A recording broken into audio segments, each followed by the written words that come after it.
Épître de Jacques, chapitre 1er. Jacques, serviteur de Dieu et du Seigneur Jésus-Christ, aux 12 tribus qui sont dans la dispersion, salut. Mes frères, regardez comme un sujet de joie complète les diverses épreuves auxquelles vous pouvez être exposés, sachant que l'épreuve de votre foi produit la patience. Mais il faut que la patience accomplisse parfaitement son œuvre, afin que vous soyez parfaits et accomplis, sans faillir de rien. Si quelqu'un de vous manque de sagesse, qu'il la demande à Dieu, qui donne à tous, simplement et sans reproche, et elle lui sera donnée. Mais qu'il la demande avec foi, sans douter. Car celui qui doute est semblable au flot de la mer, agité par le vent et poussé de côté et d'autre. Qu'un tel homme ne s'imagine pas qu'il recevra quelque chose du Seigneur. C'est un homme irrésolu, inconstant dans toutes ses voies. Que le frère de condition humble se glorifie de son élévation. Que le riche, au contraire, se glorifie de son humiliation, car il passera comme la fleur de l'herbe. Le soleil s'est levé avec sa chaleur ardente, il a desséché l'herbe, sa fleur est tombée, et la beauté de son aspect a disparu. Ainsi, le riche se flétrira dans ses entreprises. Heureux l'homme qui supporte patiemment la tentation, car après avoir été éprouvé, il recevra la couronne de vie que le Seigneur a promise à ceux qui l'aiment. Que personne, lorsqu'il est tenté, ne dise « c'est Dieu qui me tente », car Dieu ne peut être tenté par le mal, et il ne tente lui-même personne. Mais chacun est tenté quand il est attiré et amorcé par sa propre convoitise. Puis la convoitise, lorsqu'elle a conçu, enfante le péché, et le péché étant consommé, produit la mort. Ne vous y trompez pas, mes frères bien-aimés. Toute grâce excellente et tout don parfait descendent d'en haut, du Père des Lumières, chez lequel il n'y a ni changement, ni ombre de variation. Il nous a engendrés selon sa volonté, par la parole de vérité, afin que nous soyons en quelque sorte les prémices de ses créatures. Sachez-le, mes frères bien-aimés, ainsi que tout homme soit prompt à écouter, lent à parler, lent à se mettre en colère, car la colère de l'homme n'accomplit pas la justice de Dieu. C'est pourquoi, rejetant toute souillure et tout excès de malice, recevez avec douceur la parole qui a été plantée en vous et qui peut sauver vos âmes. Mettez en pratique la parole et ne vous bornez pas à l'écouter en vous trompant vous-même par de faux raisonnements. Car si quelqu'un écoute la parole et ne la met pas en pratique, il est semblable à un homme qui regarde dans un miroir son visage naturel et qui, après s'être regardé, s'en va et oublie aussitôt qui il était. Mais celui qui aura plongé les regards dans la loi parfaite, la loi de la liberté, et qui aura persévéré, n'étant pas un auditeur oublieux, mais se mettant à l'œuvre, celui-là sera heureux dans son activité. Si quelqu'un croit être religieux, sans tenir sa langue en bride, mais en trompant son cœur, la religion de cet homme est vaine.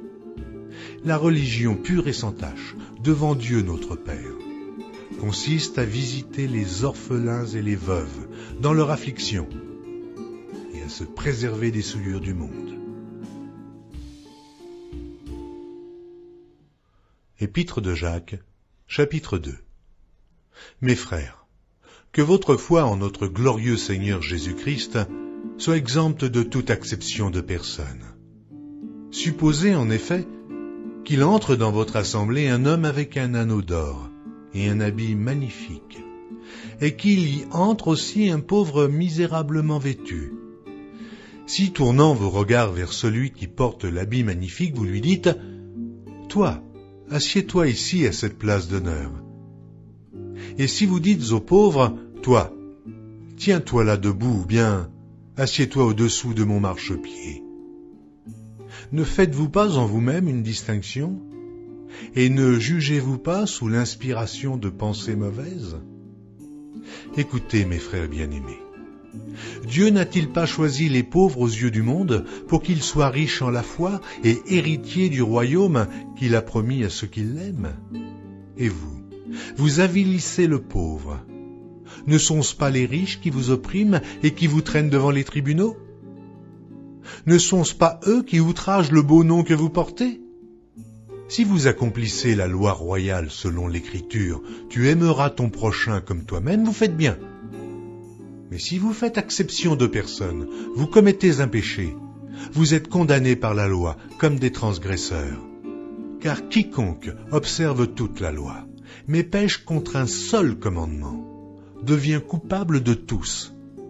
En effet, celui qui a dit « Tu ne commettras point d'adultère » a dit aussi « Tu ne tueras point ». Or, si tu ne commets point d'adultère, mais que tu commettes un meurtre, tu deviens transgresseur de la loi. Parlez et agissez comme devant être jugés par une loi de liberté.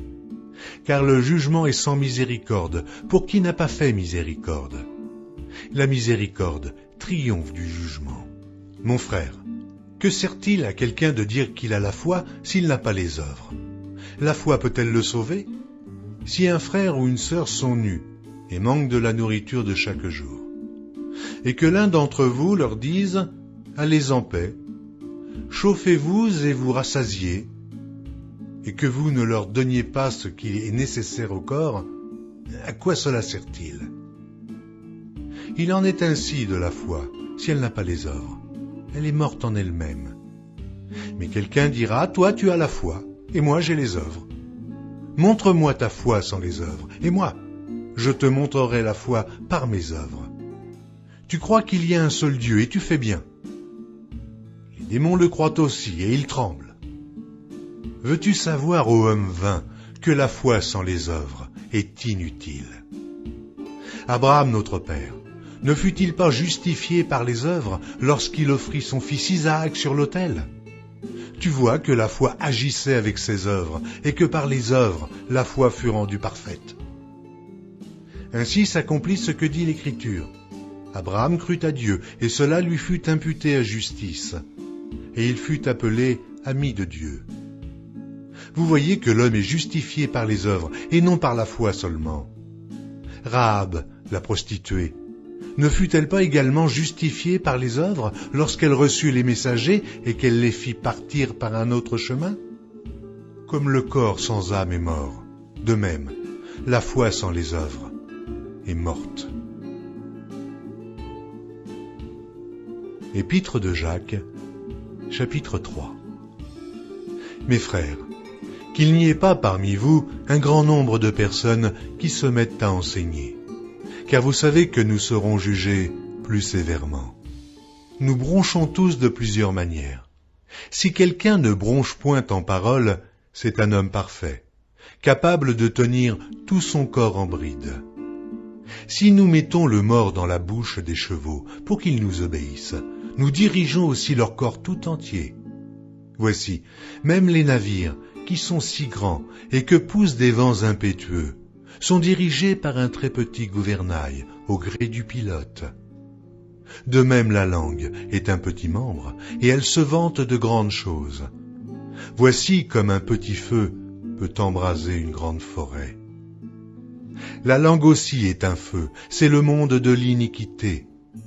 La langue est placée parmi nos membres, souillant tout le corps et enflammant le cours de la vie, étant elle-même enflammée par la géhenne. Toutes les espèces de bêtes et d'oiseaux, de reptiles et d'animaux marins sont domptés et ont été domptés par la nature humaine. Mais la langue, aucun homme ne peut la dompter. C'est un mal qu'on ne peut réprimer. Elle est pleine d'un venin mortel. Par elle, nous bénissons le Seigneur notre Père, et par elle, nous maudissons les hommes faits à l'image de Dieu. De la même bouche sortent la bénédiction et la malédiction. Il ne faut pas, mes frères, qu'il en soit ainsi. La source fait-elle jaillir par la même ouverture l'eau douce et l'eau amère? Un figuier, mes frères, peut-il produire des olives? Ou une vigne des figues? De l'eau salée ne peut pas non plus produire de l'eau douce. Lequel d'entre vous est sage et intelligent? Qu'il montre ses œuvres par une bonne conduite, avec la douceur de la sagesse. Mais si vous avez dans votre cœur un zèle amer et un esprit de dispute. Ne vous glorifiez pas et ne mentez pas contre la vérité. Cette sagesse n'est point celle qui vient d'en haut, mais elle est terrestre, charnelle, diabolique. Car là où il y a un zèle amer et un esprit de dispute, il y a du désordre et toutes sortes de mauvaises actions. La sagesse d'en haut est premièrement pure, ensuite pacifique, modérée, conciliante, pleine de miséricorde et de bons fruits, exempte de duplicité, d'hypocrisie. Le fruit de la justice est semé dans la paix par ceux qui recherchent la paix. Épître de Jacques, chapitre 4. D'où viennent les luttes? Et d'où viennent les querelles parmi vous? N'est-ce pas de vos passions qui combattent dans vos membres? Vous convoitez, et vous ne possédez pas. Vous êtes meurtriers et envieux, et vous ne pouvez pas obtenir. Vous avez des querelles et des luttes, et vous ne possédez pas, parce que vous ne demandez pas. Vous demandez, et vous ne recevez pas, parce que vous demandez mal, dans le but de satisfaire vos passions. Adultères que vous êtes. Ne savez-vous pas que l'amour du monde est inimitié contre Dieu? Celui donc qui veut être ami du monde se rend ennemi de Dieu. Croyez-vous que l'Écriture parle en vain? C'est avec jalousie que Dieu chérit l'Esprit qu'il a fait habiter en nous. Il accorde au contraire une grâce plus excellente. C'est pourquoi l'Écriture dit « Dieu résiste aux orgueilleux, mais il fait grâce aux humbles. Soumettez-vous donc à Dieu, résistez au diable, et il fuira loin de vous. Approchez-vous de Dieu, et il s'approchera de vous. Nettoyez vos mains, pécheurs. Purifiez vos cœurs, hommes irrésolus. Sentez votre misère, soyez dans le deuil et dans les larmes, que votre rire se change en deuil et votre joie en tristesse. Humiliez-vous devant le Seigneur, et il vous élèvera. Ne parlez point mal les uns des autres frères. Celui qui parle mal d'un frère ou qui juge son frère parle mal de la loi et juge la loi. Or, si tu juges la loi, tu n'es pas observateur de la loi, mais tu en es juge. Un seul législateur est juge. C'est celui qui peut sauver et perdre. Mais toi, qui es-tu qui juge le prochain? À vous maintenant qui dites « Aujourd'hui ou demain nous irons dans telle ville, nous y passerons une année, nous trafiquerons et nous gagnerons. » Vous qui ne savez pas ce qui arrivera demain, car qu'est-ce que votre vie? Vous êtes une vapeur qui paraît pour un peu de temps et qui ensuite disparaît. Vous devriez dire au contraire, « Si Dieu le veut, nous vivrons et nous ferons ceci ou cela. » Mais maintenant, vous vous glorifiez dans vos pensées orgueilleuses. C'est chose mauvaise que de se glorifier de la sorte. Celui donc qui sait faire ce qui est bien et qui ne le fait pas, commet un péché. Épître de Jacques, chapitre 5. À vous maintenant, riches, pleurez et gémissez à cause des malheurs qui viendront sur vous. Vos richesses sont pourries, et vos vêtements sont rongés par les teignes. Votre or et votre argent sont rouillés, et leur rouille s'élèvera en témoignage contre vous, et dévorera vos chairs comme un feu. Vous avez amassé des trésors dans les derniers jours. Voici le salaire des ouvriers qui ont moissonné vos champs, et dont vous les avez frustrés cris. Et les cris des moissonneurs sont parvenus jusqu'aux oreilles du Seigneur des armées. Vous avez vécu sur la terre dans les voluptés et dans les délices. Vous avez rassasié vos cœurs au jour du carnage. Vous avez condamné, vous avez tué le juste qui ne vous a pas résisté.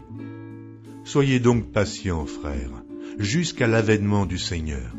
Voici, le laboureur attend le précieux fruit de la terre, prenant patience à son égard, jusqu'à ce qu'il ait reçu les pluies de la première et de l'arrière-saison. Vous aussi, soyez patients, affermissez vos cœurs, car l'avènement du Seigneur est proche.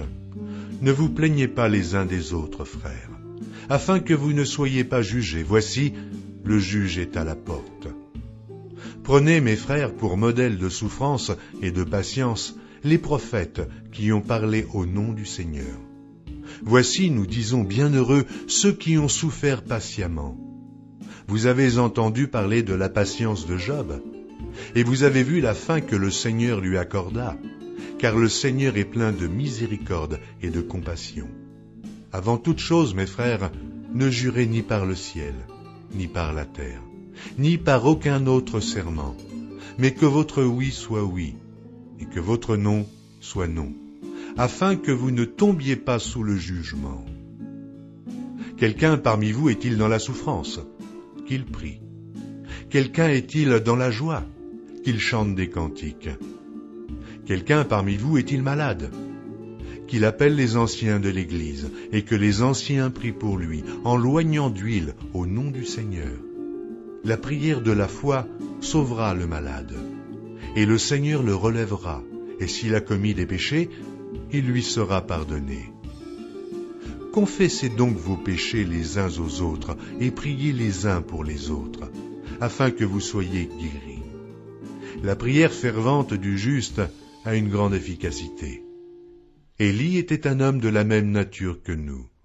Il pria avec instance pour qu'il ne plût point, et il ne tomba point de pluie sur la terre pendant 3 ans et 6 mois. Puis il pria de nouveau, et le ciel donna la pluie, et la terre produisit son fruit.